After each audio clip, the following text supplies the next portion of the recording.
En à peine 2 semaines, j'ai incarné un changement qui a été perçu.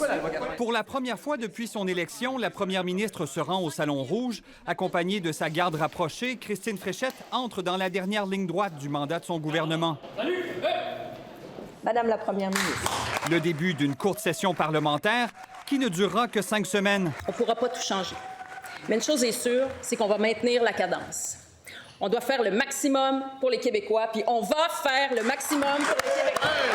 En fait, dès demain, le ministre de la langue française déposera un premier projet de loi en vue de renouveler la disposition de dérogation pour protéger ce qu'on appelle la loi 96 sur le français. C'est vraiment ça la priorité là, en ce moment au Québec. Je ne suis pas en faveur de renouveler une clause dérogatoire d'une loi que je pense qu'on doit changer. Le signal fort qu'on veut envoyer, c'est le statu quo, c'est-à-dire les mêmes lois qui n'ont pas permis de freiner le déclin du français. Moi, la seule attente que j'avais, puis honnêtement, je vais le dire, là, c'est la loi Gabi-Renault. Les partis d'opposition, généralement sceptiques, saluent toutefois la volonté du gouvernement de mieux protéger les femmes victimes de violences conjugales. Et je refuse que les femmes soient victimes de violences. Un point, c'est tout. Il faut que ça cesse.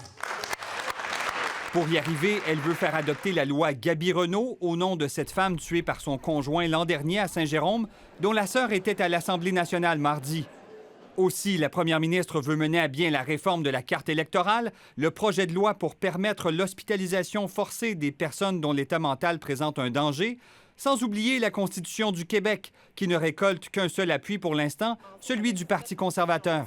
C'est important dans l'intérêt du Québec de s'élever au-dessus de la mêlée, c'est ce qu'on fait, nous. Elle doit l'abandonner, c'est irrécupérable. Et au-delà du menu législatif plutôt chargé, Christine Fréchette promet de faire du coût de la vie sa priorité absolue. Des mesures sont attendues prochainement, entre autres pour compenser les Québécois pour la hausse du prix de l'essence. Ici Sébastien Desrosiers, Radio-Canada, Québec.